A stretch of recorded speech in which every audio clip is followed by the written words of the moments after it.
Good morning, Miss Negley's class, and good morning, Eliza. Happy birthday. As requested, sounds like everyone in class is already reading this story, but we've got it. We've had it for years. The true story of the three little pigs. Let's begin. Everybody knows the story of the three little pigs, or at least they think they do. But I'll let you in on a little secret. Nobody knows the real story because nobody has ever heard my side of the story. I'm the wolf, Alexander T. Wolf. You can call me Al. You don't know this whole big bad wolf thing got started, but it's all wrong. Maybe it's because of our diet. Hey, it's not my fault wolves eat cute little animals like bunnies and sheep and pigs. That's just the way we are. If cheeseburgers were cute, folks would probably think you were big and bad too. But like I was saying, the whole big bad wolf thing is all wrong. The real story is about a sneeze and a cup of sugar. This is the real story. Way back in Once Upon a Time, I was making a birthday cake for my dear old granny. I had a terrible cold, and I ran out of sugar. Over here. So I walked down the street to ask my neighbor for a cup of sugar. Now, the neighbor was a pig, and he wasn't too bright either. He had built his whole house out of straw. Can you believe it? I mean, who in his right mind would build a house of straw? So, of course, the minute I knocked on the door, it fell right in. I didn't just walk into someone else's house. So I called, little pig, are you in? No answer. I was just about to go home without a cup of sugar for my dear old granny's birthday cake. That's when my nose started to itch. I felt a sneeze coming on. I huffed and I snuffed and I sneezed a great sneeze. Achoo!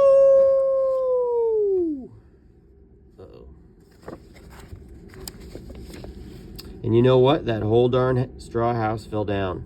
And right in the middle of the pile of straw was the first little pig, dead as a doornail. He'd been home the whole time. It seemed like a shame to leave a perfectly good ham dinner lying there in the straw. So I ate it up. Think of it as a big cheeseburger just lying there.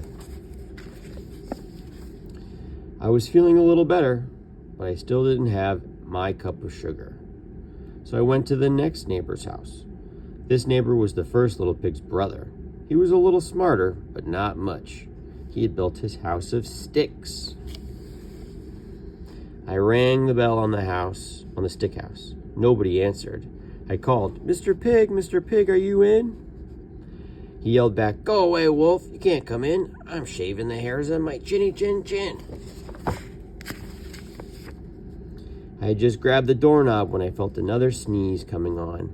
I huffed and I snuffed and I tried to cover my mouth, but I sneezed a great sneeze. Achoo! And you're not going to believe it, but this guy's house fell down just like his brother's. When the dust cleared, there was the second little pig, dead as a doornail. Wolf's honor. Now, you know food will spoil if you just leave it out in the open. So I did the only thing there was to do. I had dinner again. Think of it as a second helping. I was getting awfully full, but my cold was feeling a little better, and I still didn't have that cup of sugar for my dear old granny's birthday cake. So I went to the next house. This guy was the first and second little pig's brother. He must have had the brains of the family. He built his house out of bricks. I knocked on the brick house. No answer. I called, Mr. Pig, are you in? And do you know what that rude little porker answered? Get out of here, wolf. Don't bother me again. Talk about impolite. He probably had a whole sack full of sugar. And he wouldn't give me even one little cup for my dear sweet old granny's birthday cake. What a pig. I was just about to go home and maybe make a nice birthday card instead of a cake When I felt my cold coming on, I huffed and I snuffed and I sneezed once again. Achoo! Then the third little pig yelled, "And your old granny can sit on a pin." Now, I'm usually a pretty calm fellow, but when somebody talks about my granny like that, I go a little crazy.